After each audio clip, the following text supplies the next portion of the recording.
काव्या बैठी सोच रही थी कि एकांश उसके लिए गिफ्ट क्यों लाया, कि फिर ना चाहते हुए उसके दिल में ख्याल आया, क्या एकांश उसको पसंद करता है। रश्मि सही बोल रही थी क्या? लेकिन तुरंत ही काव्या की कुछ दर्दनाक यादें उसके जहन में घूम गई और वो अपना सिर नामे हिलाते हुए बोली, नहीं, ऐसा तो कभी हो नहीं सकता। एकांश जैसा लड़का मुझ जैसी लड़की को पसंद करेगा कभी नहीं। और हम तो एक दूसरे को जानते तक नहीं है। उसका ज़रूर इन सब के पीछे कोई फ़ायदा होगा, तभी वो मेरे लिए ये सब कर रहा है। बस मैं ही नहीं समझ पा रही हूँ।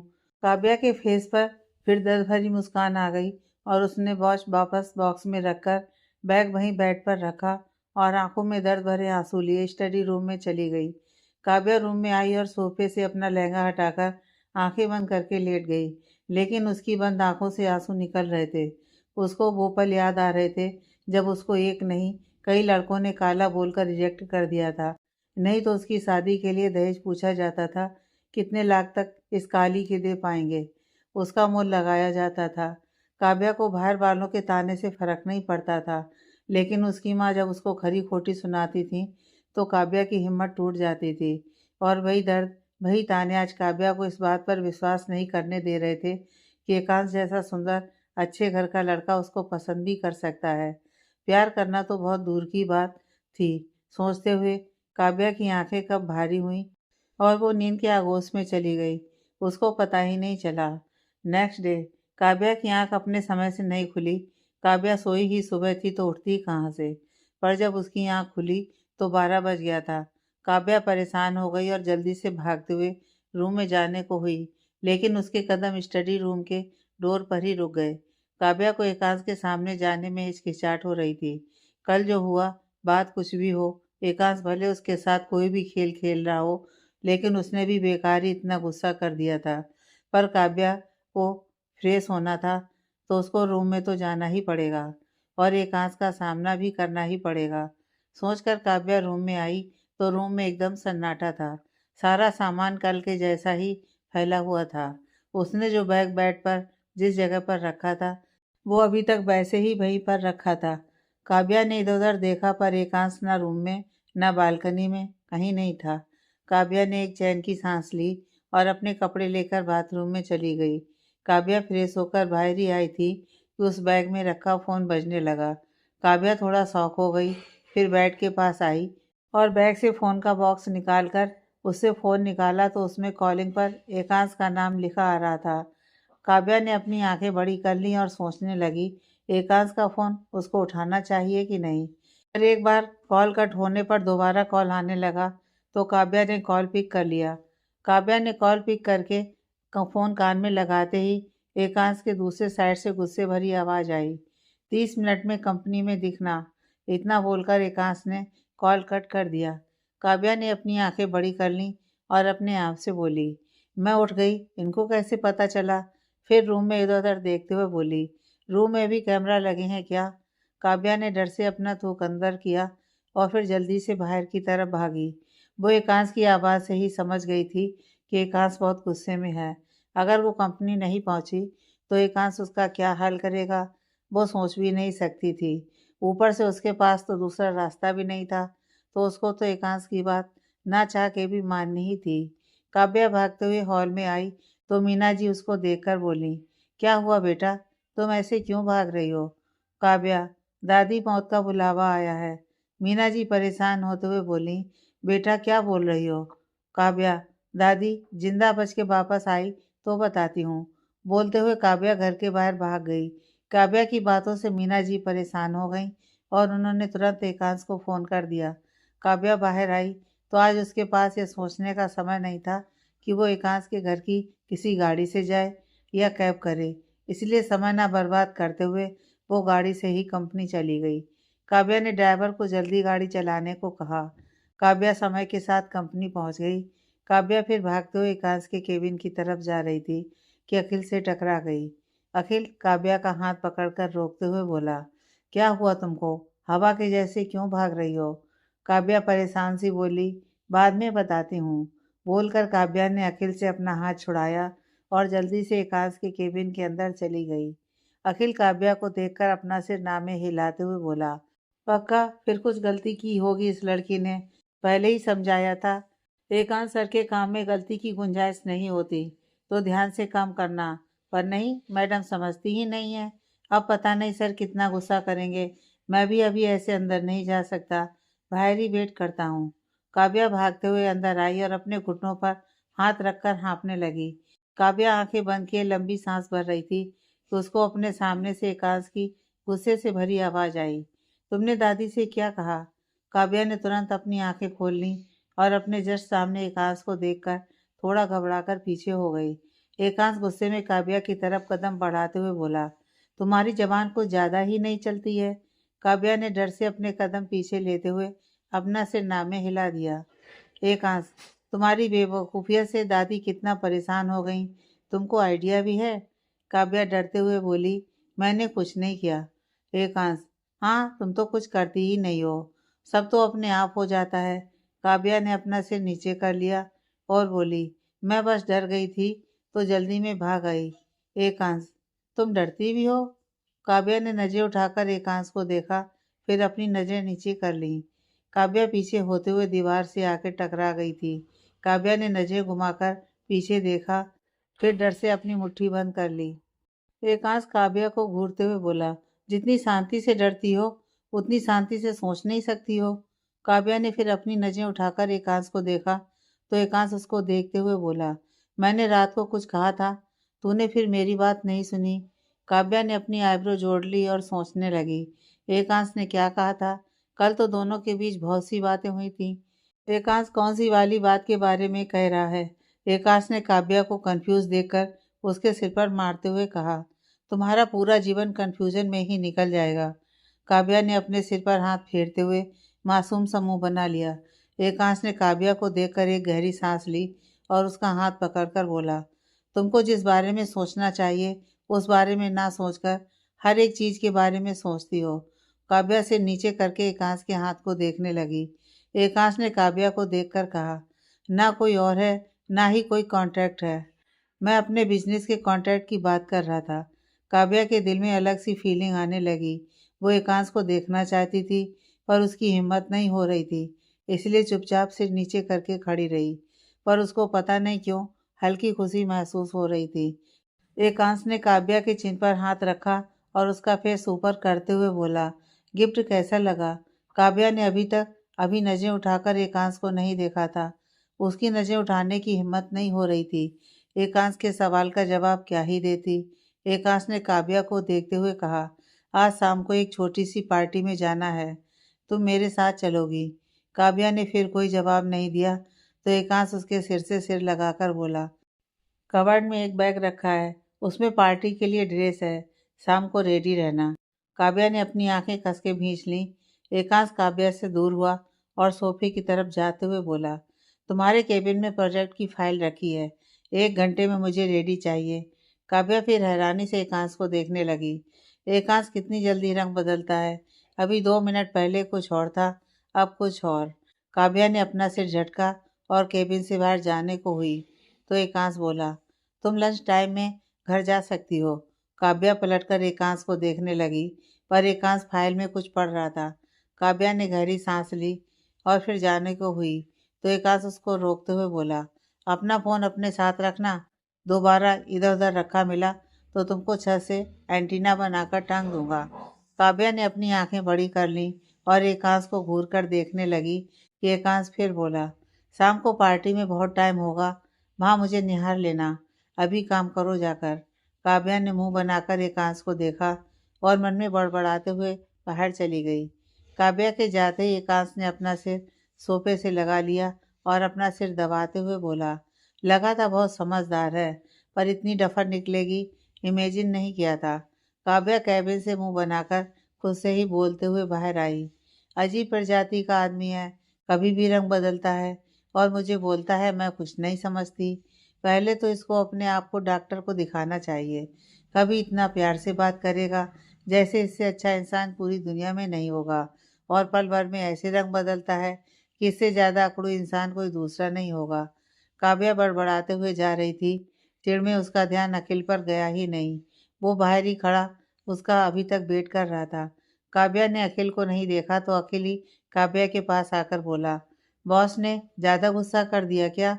काव्या अपने सेंस में आई और अखिल की तरफ देखने लगी। अखिल काव्या को देखकर बोला, तुम ठीक तो हो? काव्या, हाँ मैं ठीक हूँ। पर तुम यहाँ? अखिल, तुम्हारा ही वेट कर रहा था। काव्या, क्यों? अखिल ने अपनी आंखें छोटी कर लीं और बोला, अरे यार कैसी दोस्त हो? एक तो मैं तुम्हारा दर्द में साथ दे रहा हूँ और तुम मेरे ऊपर ही क्वेश्चन मार्क लगा रही हो। काव्या नासमझी से बोली, दर्द? अखिल, अरे यार, अब तुमको बॉस का गुस्सा झेलना पड़ा तो तुम बाहर आकर उनकी भड़ास निकालोगे ना, तो कोई तो होना चाहिए सुनने वाला।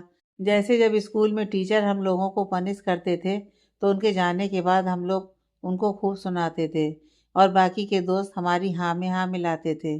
काव्या ने पहले अखिल को आंखें छोटी करके देखा, फिर मुस्कुरा दी और बोली, नहीं मैं ऐसा नहीं करती थी। अखिल, क्यों? काव्या, क्योंकि मुझे टीचर पनिश ही नहीं करती थी। अखिल हैरानी से बोला, तुमको आज तक किसी ने शरारत में टीचर ने पनिश नहीं किया? काव्या ने अपना सिर नामे हिला दिया। अखिल, ऐसा कैसे हो सकता है? काव्या एक फीकी मुस्कान के साथ बोली, वो ऐसे हो सकता है कि मेरे स्कूल में दोस्त ही नहीं थे। जब मुझसे कोई बात करना पसंद नहीं करता था तो मुझे अपने साथ खिलाता कौन? मैं बस पीछे सीट पर बैठी पड़ा करती थी, तो मुझे कभी पनिशमेंट नहीं मिली।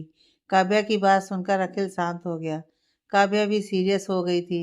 अखिल ने काव्या का मूड ठीक करने के लिए बात को बदलते हुए कहा, फिर भी जो भी हो, मैंने एक अच्छे दोस्त का कर्तव्य निभाया, पर तुम धोखेबाज निकली। काव्या अखिल को आंखें छोटी करके देखते हुए बोली, मैंने कब आपको धोखा दिया? अखिल, धोखा ही तो दिया। तुमने कहा था तुम रोज मेरे लिए खाना लाओगी, पर तुम तो खाने के साथ खुद भी गायब हो गई। कल मैं पूरा टाइम तुम्हारा वेट करता रहा, फिर हारकर मुझे कैंटीन से ही खाना खाना पड़ा। काव्या शांत हो गई। अखिल फिर बोला, वैसे तुम कल आई क्यों नहीं थी? काव्या सोच में पड़ गई कि वो अखिल से क्या बोले।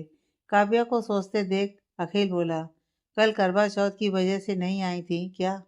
काव्या आंखें बड़ी करके अखिल को देखने लगी।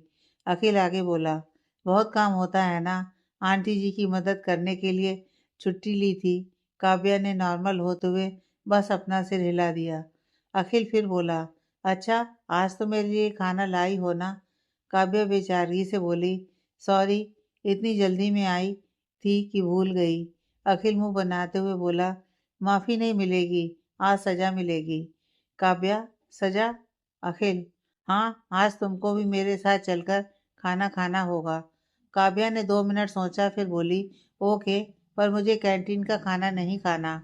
अखिल मुस्कुरा दिया और बोला, ओके, कंपनी के पास ही न्यू रेस्टोरेंट ओपन हुआ है, वहाँ चलते हैं। आराम से लंच टाइम में वापस भी आ जाएंगे। काव्या, ओके चलेगा। दोनों फिर ऐसे ही बातें करते हुए अपने अपने केबिन में चले गए। लंच टाइम में काव्या ने अपना सारा काम फिनिश कर लिया था और वो अखिल के आने का वेट कर रही थी कि अखिल आए तो वो उसके साथ जाए। जल्दी ही अखिल भी अपने काम फिनिश करके आ गया और दोनों कंपनी से रेस्टोरेंट के लिए निकल गए। रेस्टोरेंट पास में ही था तो दोनों ने सोचा बात करते हुए आराम से चले जाएंगे। लंच टाइम 1 हॉर्स का होता है, रिटर्न आते टाइम कैब कर लेंगे। और पैदल जाने का काव्या का मेन रीज़न ये भी था कि वो अखिल के साथ बाइक पर नहीं बैठना चाहती थी। लंच के बाद वो वैसे भी घर जाने वाली थी तो वो अखिल के साथ वापस नहीं आने वाली थी। दोनों बात करते हुए कंपनी से बाहर आए और रोड क्रॉस करने लगे। रोड बहुत चल रही थी तो अखिल ने काव्या का हाथ पकड़ लिया और रोड क्रॉस करने लगा। लेकिन कोई था जो दोनों को इस कदर गुस्से में घूर रहा था कि अपनी आंखों से ही दोनों को वहीं गड्ढा खोदकर गाड़ देगा। वो एकांश था जो विंडो पर खड़ा कॉफी पीते हुए कुछ सोच रहा था, पर जैसे ही उसकी नज़र बाहर गई उसका गुस्सा साथ में आसमान में पहुंच गया। एकांश ने गुस्से में अपनी मुट्ठी कस ली और काव्या को कॉल किया, लेकिन काव्या का फ़ोन साइलेंट था तो काव्या ने कॉल पिक नहीं की। काव्या एकांश के गुस्से से बेखबर अखिल के साथ रेस्टोरेंट आ गई और दोनों एक टेबल पर बैठे ही थे कि काव्या को रश्मि की आवाज़ आई, तुम यहाँ? काव्या ने पलट कर देखा तो रश्मि अपनी कमर पर हाथ रख के उसको देख रही थी। काव्या रश्मि को देखकर बोली, तुम? रश्मि, हाँ मैं। तुम यहाँ क्या कर रही हो? काव्या, क्या हुआ, तुम गुस्से में लग रही हो? रश्मि भी वही काव्या के बगल में बैठ गई और काव्या से बोली, गुस्सा ना करूं तो क्या करूं? मैं तुमसे मिलने कंपनी जा रही थी, पर स्कूटी खराब हो गई तो यहीं रुकना पड़ा। मैकेनिक स्कूटी ठीक कर रहा है। अच्छा हुआ जो मैंने तुमको देख लिया, वरना मैं कंपनी पहुंचती और तुम यहाँ खाना ठूस रही होती। काव्या मुस्कुरा दी और बोली, अच्छा हुआ, पर तुम कंपनी क्यों आ रही थी? रश्मि, मुझे चिंता हो रही थी तुम्हारी। कल सब ठीक रहा कि नहीं, बस वही जानने के लिए आ रही थी। बोला था तुमसे फ़ोन ले लो तो मुझे इतनी प्रॉब्लम नहीं होगी, पर नहीं, तुमको तो मज़ा आता है मुझे इधर-उधर घुमाने में। अब तो बाहर वालों के साथ-साथ घर वाले भी मुझे आवारा बोलने लगे हैं। काव्या हँस दी।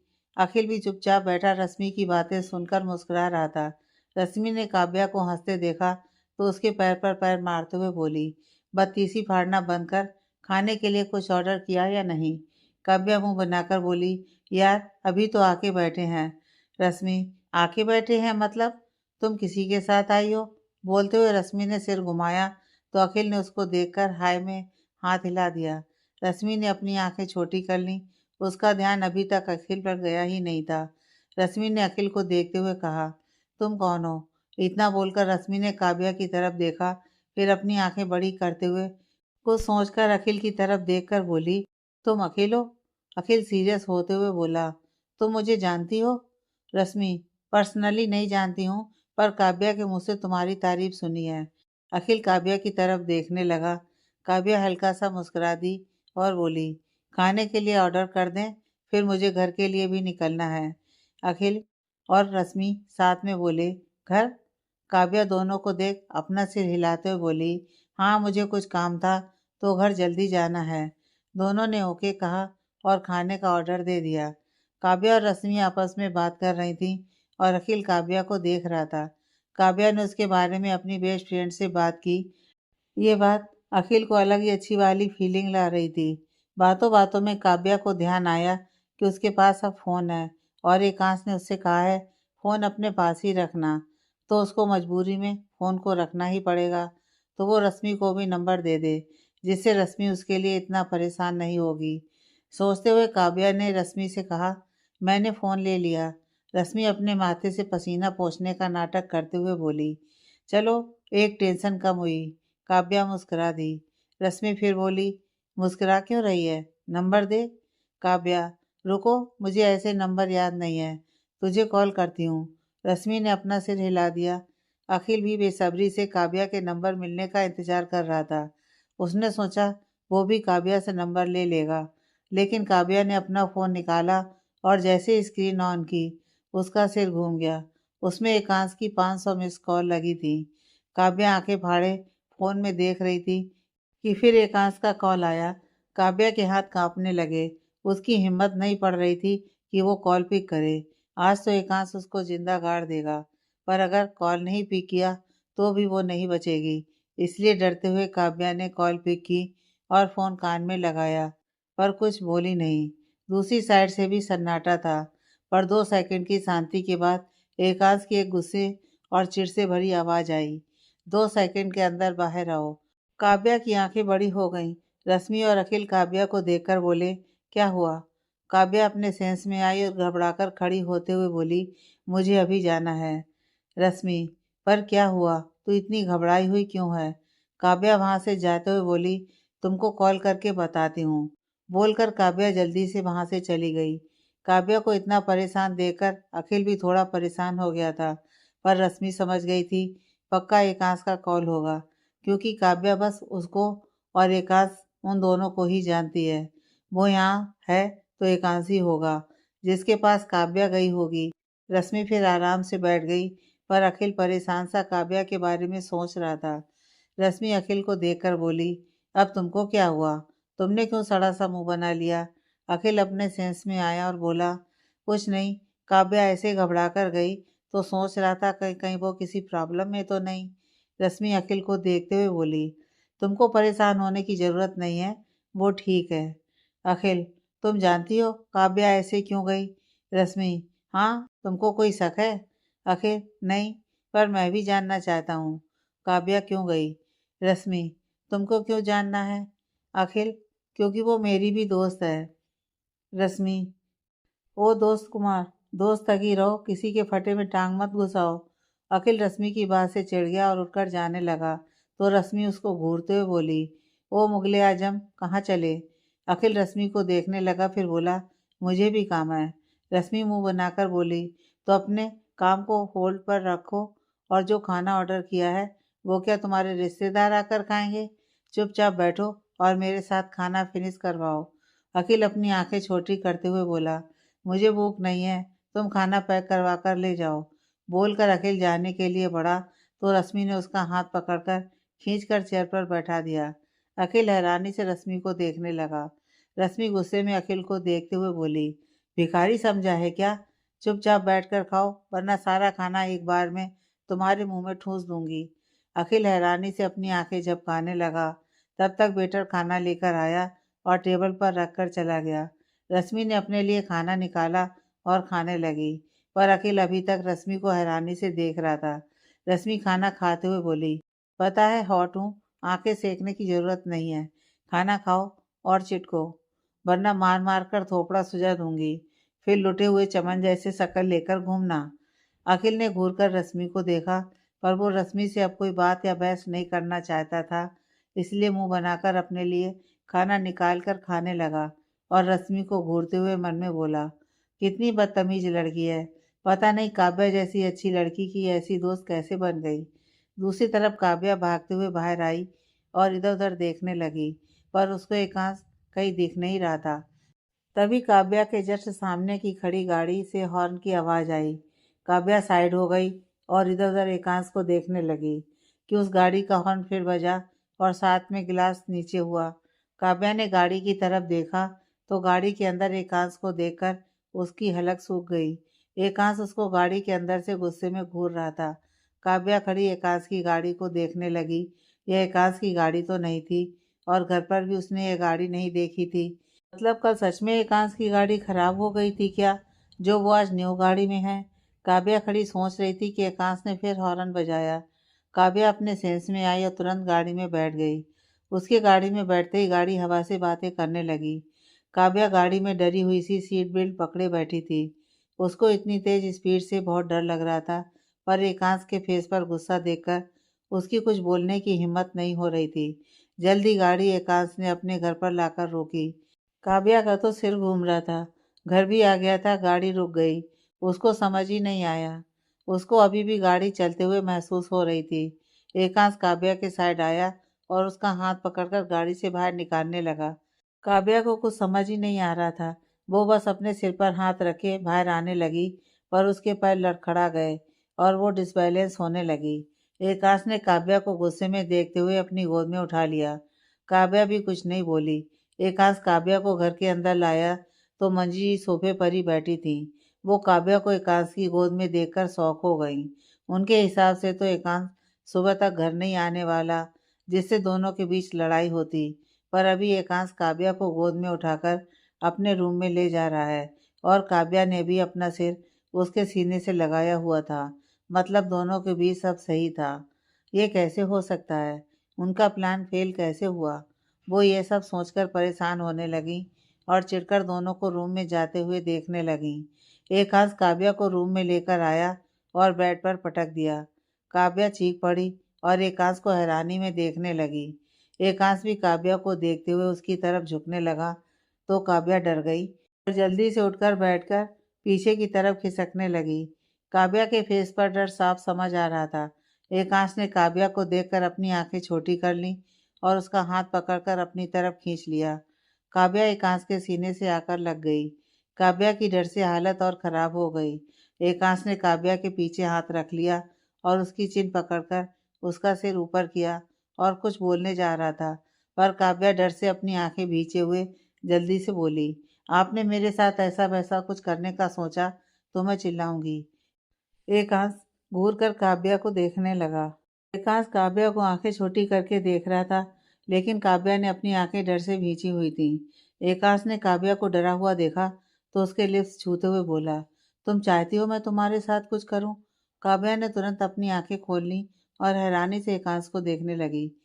एकांश ने काव्या को घूरते हुए कहा, शॉकिंग रिएक्शन देना बंद करो। घर आने को कहा था ना, सुनाई नहीं दिया था क्या? काव्या ने फिर नासमझी से अपनी आईब्रो जोड़ ली। उसको समझ नहीं आया एकांश बोलना क्या चाहता है। काव्या एकांश को नासमझी से देख रही थी कि एकांश गुस्से में बोला, तुमको नॉर्मली बोलने पर समझ नहीं आता है क्या?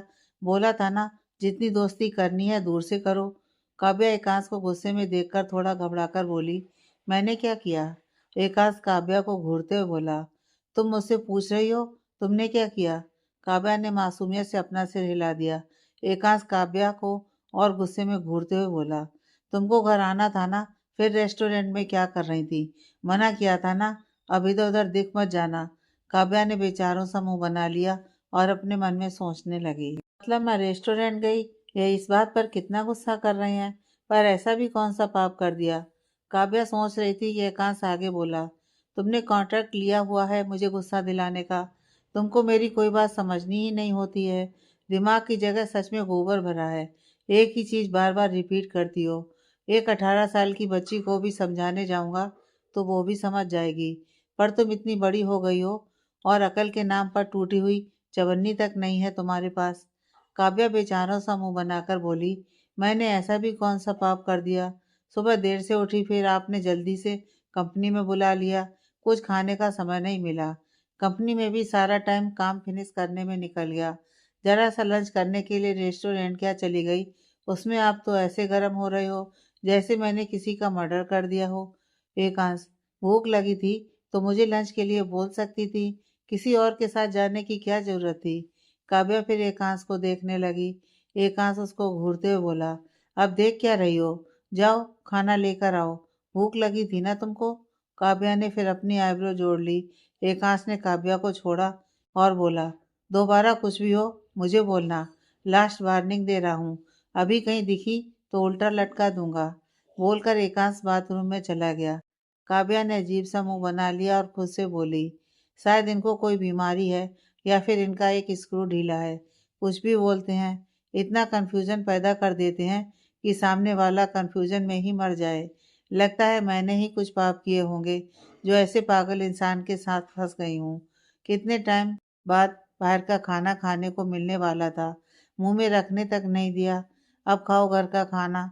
लोग रोज बाहर का खाना खाते हैं और एक मैं हूँ जिसे महीनों बीत गए हैं बाहर की पानी पूरी भी खाए हुए। खाना क्या घंटा नसीब होगा, किस्मत ही फूटी है मेरी। बड़बड़ाते हुए काव्या चढ़कर उठी और किचन की तरफ चली गई। दूसरी तरफ रश्मि ने जल्दी जल्दी खाना फिनिश किया और खड़े होते हुए बोली, ओ मुगले आजम, बिल पे कर देना। बोलकर रश्मि जल्दी से वहां से चली गई। अखिल मुंह खोलकर हैरानी से रश्मि को देखता रह गया। अखिल ने अपने सिर पर हाथ रख लिया और खुद से ही बोला, भगवान प्लीज इस लड़की से दोबारा आमना सामना भी मत करवाना। अखिल भी बिल पे करके बाहर आया और अपने लिए कैब देखने लगा, लेकिन वहां कोई भी ऑटो या रिक्शा नहीं था। अखिल ने सोचा ऑनलाइन कैब बुक कर लेता हूँ, पर उसने फ़ोन निकाला तो उसका फ़ोन ऑफ हो गया था। उसके फ़ोन की बैटरी डेड थी। अखिल खड़ा वेट कर रहा था कि शायद कोई ऑटो मिल जाए, पर वहाँ दूर दूर तक कुछ नहीं था। हार कर अखिल ने टाइम देखा और पैदल ही वापस जाने का सोचा। अखिल पैदल चल रहा था कि रश्मि ने उसके बगल में स्कूटी आकर रोकी और बोली, तुम इतने गरीब हो, पता होता तो मैं ही खाने का बिल पे करके आती। ऑटो तक के पैसे नहीं बचे तुम्हारे पास, बड़े दुख की बात है। अखिल ने चिढ़कर रश्मि को देखा और आगे बढ़ गया। रश्मि ने फिर स्कूटी उसके बगल में आकर रोकी और बोली, चलो मैं तुमको कंपनी तक छोड़ देती हूँ, वैसे भी तुमने आज मुझे खाना खिलाया है, कर्ज तो उतारना पड़ेगा। अखिल नो थैंक्स और आगे बढ़ने लगा तो रश्मि ने उसका हाथ पकड़ लिया और बोली, लड़की आगे से ऑफर कर रही है तो भाव खा रहे हो। अखिल रश्मि से अपना हाथ छुड़ाते हुए बोला, देखो मुझे तुमसे कोई बहस नहीं करनी है, ना ही मुझे तुम्हारी हेल्प चाहिए, तो प्लीज़ तुम अपने रास्ते जाओ और मुझे मेरे रास्ते जाने दो। रश्मि, ऐसे कैसे, मैं किसी का कर्ज नहीं रखती। कल को तुम मुझे ताने दोगे, तुमने मुझे खाना खिलाया और मैंने तुमको मुसीबत में छोड़ दिया। अखिल खिसियाकर बोला, देखो तुम अपनी ये नौटंकी अपने पास रखो, मैं आज के बाद दोबारा तुमसे मिलना तक नहीं चाहता हूँ। ताने देना तो बहुत दूर की बात है, तो प्लीज़ मुझे और परेशान मत करो, वरना। रश्मि आंखें छोटी करते हुए बोली, तुम मुझे अकेली लड़की समझकर धमकी दे रहे हो? अखिल ने एक चिढ़ भरी सांस भरी और गुस्से में रश्मि को एक नज़र देखकर आगे बढ़ गया। रश्मि फिर अखिल के बगल में आई और बोली, क्या यार, लड़कियों जैसे नखरे कर रहे हो। मैं कौन सा तुमसे दोबारा मिलना चाहती हूँ, पर तुमने आज मुझे खाना खिलाया है, उसका हिसाब तो बराबर करना ही पड़ेगा। फिर तुम अपने रास्ते, मैं अपने, वरना फिर सोच लो मैं तुम्हारे सामने हर बार आती रहूंगी। अब तुम डिसाइड कर लो, तुम अभी हिसाब बराबर करना पसंद करोगे या फिर मैं किस्तों में तुम्हारा हिसाब बराबर करूं। अखिल गुस्से में रश्मि को देखने लगा। रश्मि शरारती मुस्कान के साथ बोली, मुझे देखने में टाइम वेस्ट करने से अच्छा है तुम मेरी स्कूटी पर बैठ जाओ, मैं तुमको कंपनी तक छोड़ देती हूँ, फिर हिसाब बराबर। अखिल ने कुछ सोचकर कहा, उसके बाद तुम अपनी शक्ल भी नहीं दिखाओगी मुझे। रश्मि, तुम्हारी शक्ल इतनी भी अच्छी नहीं है जो तुमको देखने के लिए मैं अपनी सुंदर शक्ल को तुमको दिखाऊं। अखिल ने खिसियाकर रश्मि को देखा, पर अभी उसके पास और कोई ऑप्शन भी नहीं था। उसको कंपनी के लिए लेट हो रहा था और रश्मि उसको जाने नहीं दे रही थी। तो अखिल भी बात को आज ही आज खत्म करने के लिए रश्मि के पीछे बैठ गया। रश्मि मुस्कुरा दी और स्कूटी आगे बढ़ाते हुए बोली, वैसे तुम हमेशा ऐसे ही सड़े अंडे जैसे रहते हो, या आज मुझे देखकर जलन हो रही है तो तुम सड़ गए हो। अखिल, मुझे और तुमसे जलन? रश्मि, मुझे लगा ही था, अब तो तुमने भी एक्सेप्ट कर लिया। अखिल ने चिढ़कर रश्मि को देखा। उसका मन तो कर रहा था कि वो पीछे से रश्मि का गला दबा दे, पर अभी वो बात को आगे नहीं बढ़ाना चाहता था, इसलिए बस रश्मि को घूर कर रह गया। रश्मि अखिल को मिरर में देखकर मुस्कुरा दी और स्कूटी उधर उधर घुमाने लगी। अखिल सीट के पीछे कसकर पकड़ते हुए बोला, ये कैसे स्कूटी चला रही हो? रश्मि अपनी हंसी कंट्रोल करते हुए बोली, वो गड्ढे थे। अखिल मन में बोला, गड्ढे तो इसके दिमाग में है, बदतमीज लड़की। रश्मि कंपनी के बाहर स्कूटी रोकी तो अखिल जल्दी से स्कूटी से उतर गया और अंदर जाने लगा। रश्मि मुंह बनाकर उसको रोकते हुए बोली, तुम्हारे अंदर मैनर्स नहीं है क्या? अखिल रुक गया और पलटकर बोला, नहीं है, और तुम्हारी जैसी बदतमीज लड़की के लिए तो बिल्कुल भी नहीं है। बोलकर अखिल अंदर चला गया। रश्मि मुंह खोलकर अखिल को देखने लगी, फिर अपना मुंह टेढ़ा मेढ़ा करते हुए बोली, मुझे बदतमीज बोला? रुको, बताती हूँ तुम्हें। दूसरी तरफ काव्या खाना लेकर रूम में आई और स्टडी रूम में जाने लगी। काव्या पहले डाइनिंग टेबल पर ही खाना खाने वाली थी, पर मीना जी मंदिर गई हुई थी और काव्या मंजी जी का सामना नहीं करना चाहती थी। काव्या अभी तक इतना तो समझ गई थी कि मंजरी जी उसको पसंद नहीं करती हैं और उसको ताने मारने का मौका ढूंढा करती हैं, इसलिए काव्या अपने लिए खाना रूम में ही ले आई थी। काव्या स्टडी रूम का डोर ओपन ही कर रही थी कि उसको एकांश की आवाज़ आई, तुम क्या अकेले खाना खाने की सोच रही हो? काव्या पलटी और एकांश से कुछ बोलने ही जा रही थी, लेकिन एकांश को देख उसके मुंह के शब्द उसके मुंह में ही अंदर रह गए। एकांश ने कपड़े चेंज कर लिए थे और अभी उसने वाइट कलर की टी शर्ट और कार्गो पैंट पहना था। एकांश देखने में और स्मार्ट लग रहा था, बिल्कुल कॉलेज गोइंग बॉय जैसा। काव्या एकांश को देख रही थी कि एकांश उसके पास आकर उसके सामने चुटकी बजाते हुए बोला, भूख से बेहोश हो गई क्या? काव्या अपने सेंस में आई और बोली, आप भी खाना खाएंगे? काव्या को लगा था एकांश ने उसको खाना खाने के लिए बोला है, इसलिए वो बस अपने लिए खाना लाई थी। एकांश आंखें छोटी करते हुए बोला, क्यों, तुमको अकेले भूख लगती है? तुमने तो सुबह से कुछ नहीं खाया, पर मैंने कल से कुछ नहीं खाया है। काव्या फिर एकांश को शांति से देखने लगी। कल से नहीं खाया मतलब? फिर काव्या को ध्यान आया एकांश ने बस उसको खाना खिलाया था। फिर दोनों के बीच बहस हो गई और एकांश गुस्से में चला गया। काव्या ने एकांश को देखते हुए कहा, मैं आपके लिए ले आती हूँ। बोलकर काव्या जाने के लिए आगे बढ़ी तो एकांश उसका हाथ पकड़कर रोकते हुए बोला, मैंने ऑर्डर कर दिया है। काव्या फिर सोचने लगी, ऑर्डर कर दिया है मतलब? तभी डोर पर नॉक हुआ। एकांश ने कम इन कहा तो एक मिनट, खाने की ट्रॉली अंदर लेकर आई। एकांश ने उससे कहा, बालकनी में रख दो। मैट खाने की ट्रॉली बालकनी में रखकर चली गई। काव्या शांति से सब होते हुए देख रही थी। मैट गई तो एकांश काव्या से बोला, तुम क्या खड़े रहकर खाना खाने वाली हो? काव्या अपने सेंस में आकर बोली, नहीं, मैं स्टडी रूम में जा रही हूँ। एकांश ने अपनी आंखें छोटी कर ली और काव्या के पीछे आया और उसको पीछे से कमर से पकड़ लिया। काव्या ने अपनी आंखें बड़ी कर ली। वो एकांश से कुछ बोलने ही जा रही थी, और एकांश उसको कमर से पकड़े हुए बालकनी की तरफ ले जाने लगा। काव्या नजर तिरछी करके एकांश को देख रही थी। एकांश काव्या को बालकनी में लेकर आया और उसके हाथ से प्लेट लेते हुए बोला, बैठो। काव्या ने एकांश से नजरें हटाकर सामने देखा तो उसकी आंखें फैल गईं। सामने किसी होटल के जैसे एक टेबल और दो चेयर रखी थी। टेबल और उसके आसपास फ्लावर से अच्छा सा डेकोरेशन था। ये किसी होटल में लंच करने जाने के जैसा लग रहा था। काव्या खड़ी हैरानी से सब देख रही थी कि एकांश पीछे से उसके कान में धीरे से बोला, अब लंच नहीं करना है तुमको। काव्या की धड़कन एकदम से तेज हो गई और वो नजरें तिरछी करके एकांश को देखने लगी। काव्या शौक में खड़ी थी। एकांश के इतने पास आने से उसकी धड़कनें तेज हो गई थीं। एकांश ने काव्या को फिर आंखें फैलाए देखा तो अपना सिर नामे हिलाकर सामने चेयर पर बैठते हुए बोला, इसका कुछ नहीं हो सकता, बीमार इंसान है ये।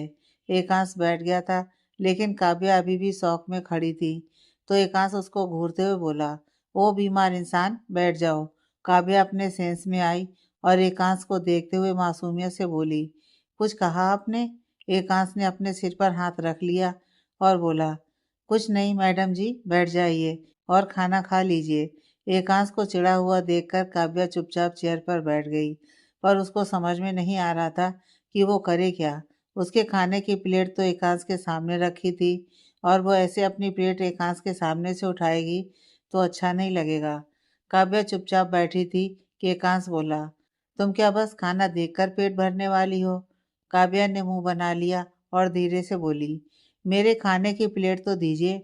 एकांश अपनी आंखें छोटी करते हुए बोला, तुम्हारे सामने जो इतना खाना रखा है तुमको कम पड़ रहा है? काव्या ने फिर अपनी आंखें बड़ी कर लीं और अपने सामने रखे बाउल देखने लगी। फिर बोली, ये तो आपने अपने लिए बनवाया है। एकांश, बनवाया नहीं है, बाहर से ऑर्डर किया है, खाओ। काव्या हैरानी से बोली, बाहर से ऑर्डर किया है? एकांश, तुम्हारी लाइफ में इतने क्वेश्चन मार्क क्यों हैं? एक बार बोलने में सुनाई नहीं देता है क्या, जो हर बार ये टीवी सीरियल वाला रिएक्शन देती हो? काव्या नॉर्मल होकर बैठ गई और बोली, पर ये खाना आपने अपने लिए ऑर्डर किया है ना? एकांश, नहीं, तुम्हारे लिए। काव्या फिर शौक हो गई। एकांश काव्या को देखकर बोला, ओवर रिएक्शन की दुकान, खाना खाओ। ये थ्री टाइम क्या क्या क्या वाले रिएक्शन बाद में देना। काव्या ने मुंह बना लिया और चुपचाप अपने लिए प्लेट में खाना निकालने लगी। काव्या ने फिर एकांश की तरफ देखा तो एकांश अपने फोन में कुछ देख रहा था। काव्या को लगा वो अकेले बाहर का खाना खाएगी तो अच्छा नहीं लगेगा, इसलिए वो एकांश के सामने से घर के खाने की प्लेट उठाने लगी ताकि बाहर के खाने की प्लेट उसको दे सके। लेकिन एकांश ने प्लेट पकड़ ली और काव्या को घूरते हुए बोला, तुम फिर मेरा खाना चोरी कर रही हो। काव्या बेचारों सा मुंह बनाकर बोली, मैं खाना चोरी नहीं कर रही थी, मैं तो आपको दूसरी खाने की प्लेट दे रही थी। एकांश अपनी आंखें छोटी करते हुए बोला, जरूरत नहीं है, मैं यही खाना खाने वाला हूँ। काव्या, पर आपने तो बाहर से खाना ऑर्डर किया है, आप वो नहीं खाएंगे? एकांश, नहीं। काव्या, क्यों? एकांश, काव्या को घूरकर उसके सिर पर टैप करते हुए बोला, क्योंकि मैंने परसों रात से कुछ नहीं खाया है। अब इतना हैवी खाना खाऊंगा तो मेरी तबीयत खराब हो जाएगी। काव्या हैरानी से अपनी पलकें झपकाते हुए बोली, आपने परसों रात से कुछ नहीं खाया? एकांश फिर अपने फोन में देखते हुए बोला, क्या अब लिख कर दूं? तुम क्या मेरे ऊपर कार्रवाई करोगी? चुपचाप खाना खाओ, तुमको बाहर का खाना खाना था ना? काव्या फिर शौक हो गई। काव्या जितना टाइम एकांश के साथ रहती थी, ज्यादा टाइम वो शौक में ही रहती थी। कभी एकांश की हरकतों से तो कभी उसकी बातों से, और अभी तो वो कुछ ज्यादा ही बड़े शौक में थी। उसके दिमाग में बस यही घूम रहा था कि एकांश ने परसों रात से कुछ नहीं खाया, मतलब वो कल पूरा दिन भूखा था। फिर काव्या के दिमाग में एकदम से ख्याल आया, कल तो करवा चौथ था, क्या एकांश ने भी व्रत रखा था? सोचते हुए ही शौक में काव्या का दिल उछाले मारकर बाहर आने को फड़फड़ाने लगा। काव्या एकांश को देखते हुए सोचने लगी, क्या एकांश ने उसके लिए व्रत रखा था? पर क्यों? क्या एकांश सच बोल रहा है या बस उसको और कंफ्यूज कर रहा है? और यह खाना एकांश ने उसके लिए ऑर्डर किया? एकांश को कैसे पता उसको बाहर का खाना खाना है? काव्या अपने ही सवालों में खोई हुई एकांश को एकटक देख रही थी कि एकांश अपना फोन साइड में रखकर काव्या के सामने हाथ हिलाते हुए बोला, अब कहाँ खो गईं? काव्या अपने सेंस में आई और हड़बड़ाते हुए अपना सिर नामे हिलाकर जल्दी-जल्दी खाना खाने लगी। एकांश ने अपनी आंखें छोटी करते हुए कहा, आराम से भी खा सकती हो, कोई तुम्हारा खाना छीनने नहीं आ रहा। काव्या को जल्दी-जल्दी खाने की वजह से हिचकी आने लगी। एकांश ने अपना सिर नामे हिलाया और अपनी चेयर खिसकाकर काव्या के बिल्कुल बगल में आकर बैठ गया और उसकी पीठ सहराते हुए उसको पानी पीने को दिया। काव्या ने पानी लिया और पानी भी जल्दी-जल्दी पीने लगी। एकांश के पास में आ जाने से उसको और अजीब लग रहा था। भले एकांश बस उसके पास बैठा था, लेकिन काव्या को अनकंफर्टेबल करने के लिए इतना ही बहुत था। काव्या अभी एकांश के आसपास होने से ही डरती थी, क्योंकि एकांश कभी भी उसको किस कर लेता था और वो कुछ नहीं कह पाती थी। काव्या जल्दी-जल्दी पानी पी रही थी कि एकांश उसके हाथ को पकड़ते हुए बोला, आराम से पानी पियो, खाना भी जानवरों जैसे खा रही थी, जैसे पहली बार खाना देखने को मिला हो। काव्या ने बेचारों सा मुंह बना लिया और पानी पीकर गिलास साइड में रख दिया और एकांश को देखने लगी।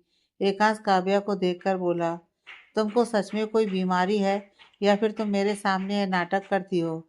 काव्या ने मासूम सा मुंह बनाकर अपना सिर नीचे कर लिया।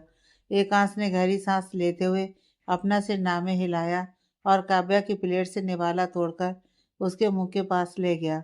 काव्या ने सिर उठाकर एकांश को देखा तो एकांश उसको देखते हुए बोला, तुमको फिर से स्कूल जाने की जरूरत है। बोलते हुए एकांश ने काव्या के मुंह में निवाला रख दिया। काव्या कुछ नहीं बोली और एकांश को देखती रही। एकांश फिर काव्या को खाना खिलाने लगा। दोनों के बीच शांति थी, लेकिन इस खामोशी में एक अलग सी प्यारी सी फीलिंग छुपी हुई थी। कुछ ही देर में काव्या धीरे से बोली, मेरा पेट भर गया। एकांश रुक गया और काव्या के सामने पानी का गिलास कर दिया। काव्या ने गिलास लिया और एकांश को प्यार से देखते हुए पानी पीने लगी।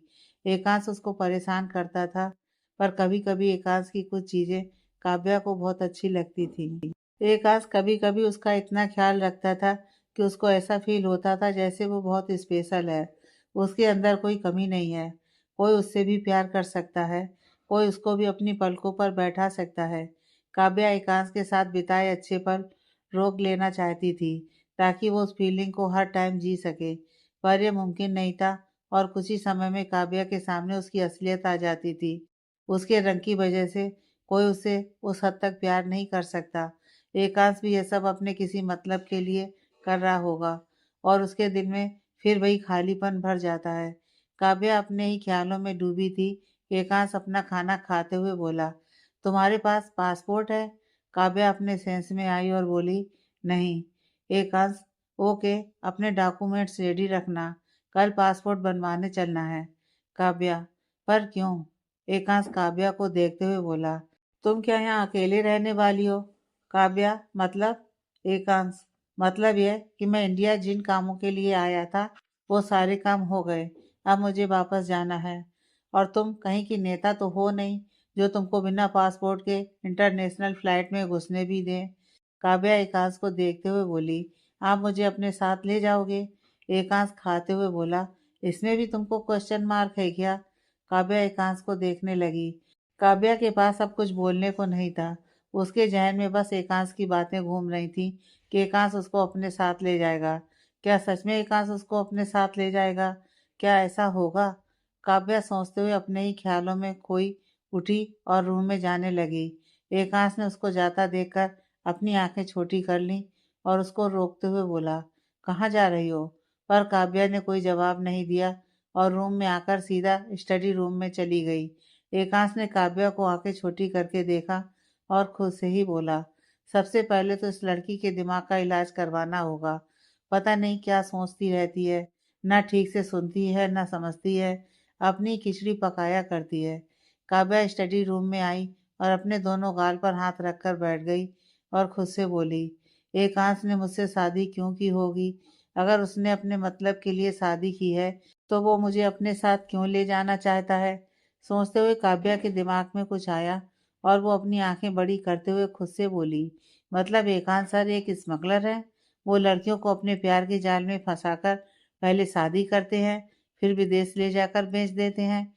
बोलते हुए डर से काव्या के माथे से पसीना आ गया और वो फिर अपने नाखून चबाते हुए बोली, अब सब समझ आ रहा है क्यों मुझसे शादी की, क्यों मेरा इतना ख्याल रखते हैं। अरे हलाल होने वाली मुर्गी को तो सभी अच्छे से खिलाते पिलाते हैं। काव्या ने रोनी सी सूरत बना ली और फिर बोली, हे भगवान, ये कहाँ फंसा दिया। मेरे पेरेंट्स से भी मेरे सारे रिश्ते तोड़ दिए। ये सब इनकी चाल थी। जब लड़की के पेरेंट्स होंगे ही नहीं तो विदेश में लड़की को भेजने के बाद उसके बारे में पूछेगा कौन। मैं सच में गधी हूँ, इतनी सी बात समझने में इतना समय लगा दिया। और सर ने भी तो कहा वो जिस काम से आए थे सारे काम हो गए। और शादी से पहले भी तो सर ने कई बार मुझसे कहा वो मेरी वजह से यहाँ रुके हैं। उनके पापा की इज्जत की बात तो बस बहाना थी। उनको तो मेरी जैसी मुर्गी चाहिए थी जिसको आसानी से अपने जाल में फंसाकर विदेश ले जाकर बेच सकें। पर अब मैं क्या करूं? कैसे बचकर भागूं और भागकर जाऊं कहाँ? बोलते हुए काव्या ने कुछ सोचकर फिर कहा, रश्मि। हाँ, मैं रश्मि के घर चली जाती हूँ। उसके पापा मेरी मदद जरूर करेंगे। काव्या बोलते हुए उठी और भागकर रूम में आई कि एकांत से टकरा गई। एकांत काव्या की दोनों बाजू से पकड़ते हुए बोला, अब तुम घोड़े के जैसे बिना लगाम के कहाँ भाग रही हो? काव्या ने एकांश को देखकर अपनी आंखें बड़ी कर लीं और डरते हुए बोली, कहीं नहीं, कहीं भी तो नहीं। एकांश काव्या को घूरते हुए बोला, कहीं तो। और तुम इतनी डरी हुई क्यों लग रही हो? काव्या ने डर से अपना थूक अंदर कर लिया और बोली, नहीं तो, मैं क्यों डरूंगी। एकांश ने काव्या को अपने पास खींच लिया और उसके पीछे अपने हाथ क्रॉस करते हुए बोला, अब क्या खिचड़ी पका रही हो? काव्या आंखें बड़ी करके एकांश को सिर उठाकर देखने लगी। वो एकांत से चिपक कर खड़ी थी। दोनों के बीच हवा जाने तक की जगह नहीं थी, जिससे काव्या का दिल रोलर कोस्टर जैसे चल रहा था। एक तो वो पहले से ही डरी हुई थी, ऊपर से एकांत के इतने करीब होने से उसको अपनी सांसें और दबी हुई सी महसूस होने लगी थी, जिससे उसके दिमाग ने काम करना बंद कर दिया था। काव्या खोई हुई सी एकांत को एकटक देख रही थी। एकांत काव्या के सिर पर हल्के से अपना सिर मारते हुए बोला, तुमको जागते हुए भी सोने की बीमारी है क्या? काव्या धीरे से बोली, आउच। और एकांत से छूटने के लिए छटपटाने लगी। एकांत ने और कसकर काव्या को पकड़ लिया और बोला, क्या बात है काव्या? कोई बात नहीं, आप छोड़िए मुझे। एकांत ने अपने हाथों की पकड़ मजबूत करते हुए कहा, नहीं छोड़ रहा और ना ही आगे छोड़ने वाला हूँ। काव्या फिर शांत पड़ गई और एकांत को देखने लगी। एकांत काव्या को देखकर बोला, बताओ भाग क्यों रही थी? काव्या को फिर वही ख्याल आया तो वो डर गई और हकलाते हुए बोली, कुछ नहीं, मैं तो बस गार्डन में थोड़ा घूमने जा रही थी। एकांश अपनी आईब्रो उठाते हुए बोला, इतनी धूप में? काव्या, हाँ थोड़ा ज्यादा खा लिया तो। एकांश बीच में बोला, तो ये रूम भी इतना छोटा नहीं है कि तुमको थोड़ा सा टहलने के लिए इतनी धूप में बाहर जाना पड़े। काव्या सीरियस हो गई और बोली, धूप ज्यादा हो या कम क्या फर्क पड़ता है? मेरा रंग ऐसा है ही कि इसके ऊपर कोई दूसरा रंग नहीं चढ़ता, तो मुझे इतनी धूप में जाने से रंग बदलने का डर नहीं है। आपके जैसे लोग इतनी धूप में जाने से डरते होंगे कि कहीं इतनी धूप से स्किन डार्क ना हो जाए, पर मेरी स्किन जन्म से ही डार्क है, तो मुझे डर नहीं। मैं आराम से बाहर जा सकती हूँ। बोलते हुए काव्या एकांत से छूटने को मचलने लगी। एकांत ने अपनी आंखें छोटी कर लीं और बोला, तुमको लगता है तुम मुझसे जीत सकती हो, जो कोशिश कर रही हो? काव्या शांति से खड़ी हो गई और एकांश को देखने लगी। एकांश ने काव्या को एक हाथ से छोड़कर उसका हाथ पकड़ा और उसके हाथ पर लगी मेहंदी देखते हुए बोला, डार्क कलर पर भी बहुत से रंग चढ़ते हैं। काव्या एकांश की नजरों का पीछा करते अपने हाथ में लगी मेहंदी देखी, जो पूरी कोयले जैसी काली पड़ी हुई थी, जो उससे भी ज्यादा काला था। काव्या की आंखें नम हो गईं। एकांश थोड़ा झुका और काव्या के कान के पास आकर धीरे से बोला, प्यार में हर एक रंग चढ़ जाता है, देखो तुम्हारे हाथ में भी चढ़ गया। काव्या अपनी एक धड़कन चूक गई और एकांश को नजरें तिरछी करके देखने लगी।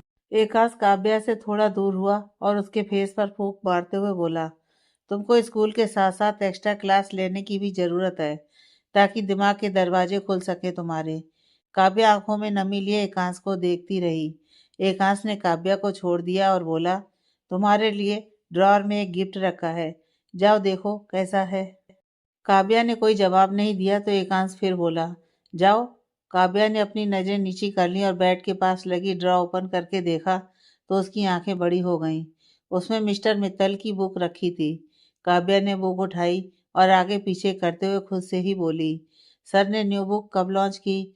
मुझे कैसे पता नहीं चला? एकांश मुस्कुरा दिया और बेड पर आगे बैठते हुए बोला, गिफ्ट कैसा लगा? काव्या चौंक गई, फिर एकांश को देखते हुए थोड़ा हिचकिचाकर बोली, आपको कैसे पता मैं मिस्टर मित्तल की बुक्स पढ़ती हूँ? एकांश, मुझे और बहुत कुछ भी पता है। तुम ये बताओ, तुमको गिफ्ट कैसा लगा?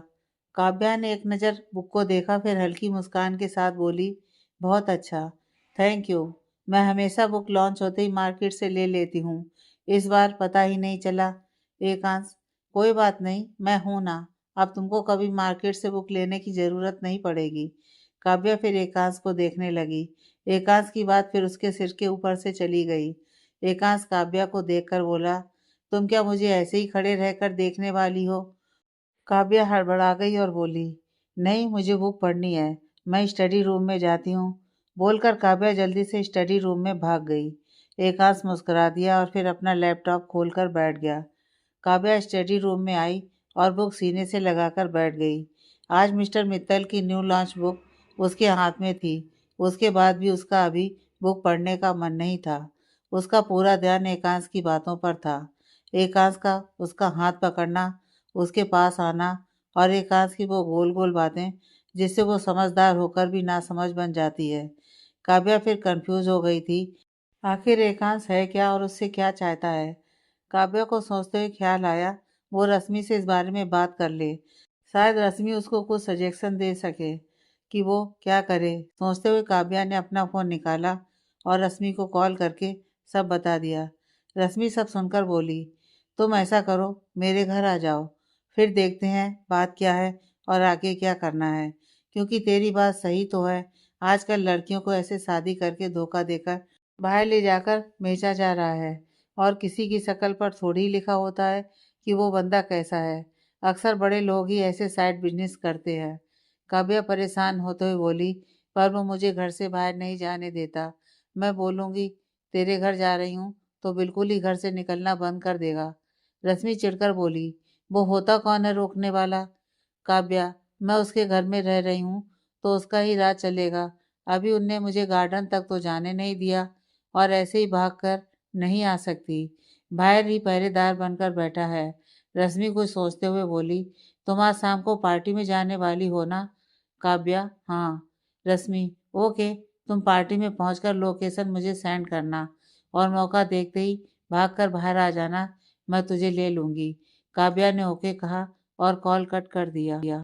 काव्या ने फोन साइड में रखा और फिर एकांश के बारे में सोचने लगी। ऐसा नहीं था कि वो एकांश को गलत इंसान समझती थी। एक हफ्ता होने पर आ गया था उसको एकांश के साथ रहते रहते। एकांश ने अभी तक उसके साथ कोई मिसबिहेव नहीं किया था, बल्कि एकांश उसका ख्याल ही रखता था। हाँ, गुस्सा ज़्यादा करता है, पर ठीक है, हर इंसान के अंदर कोई ना कोई कमी होती है। एकांश के अंदर भी ज़्यादा गुस्सा करने की कमी है। अगर काव्या के अंदर कोई कमी नहीं होती तो वो शायद अब तक ये मानने लगती एकांश उसको पसंद करता है। पर काव्या के दिल में अपने रंग की वजह से बहुत सी दर्दनाक यादें समाई हुई थीं, जो चाह कर भी इस बात पर विश्वास नहीं होने दे रही थी कि शायद एकांश उसको पसंद करता है, इसलिए उसकी केयर करता है। और इसी वजह से काव्या को ये लगने लगा था कि एकांश किसी मकसद की वजह से उसका ख्याल रख रहा है। वरना आजकल नॉर्मल घर के लड़के सांवली दिखने वाली लड़की से शादी करने से मना कर देते हैं, तो एकांश जैसे इतने बड़े घर का लड़का, ऊपर से इतना सुंदर, फॉरेन में रहने वाला, जिसके पास लड़कियों की कमी नहीं होगी। लड़कियां छोड़ो, एकांश जैसे लड़के तो लिविंग रिलेशन में रहना ज़्यादा पसंद करते होंगे। उनका शादी जैसी चीज़ों पर तो विश्वास करना बहुत दूर की बात है। तो फिर एकांश उसके साथ शादी जैसे बंधन में बंधकर क्यों रहना चाहता है? ये काव्या के लिए सबसे बड़ा सवाल था, जिसका जवाब वो हर पल ढूंढने की कोशिश करती है, लेकिन उसके हाथों और कन्फ्यूजन आता था और इसलिए वो कुछ समय एकांत से दूर रहकर सोचना चाहती थी कि वो एकांत पर विश्वास करे या ना करे। आगे की कहानी नेक्स्ट पार्ट में।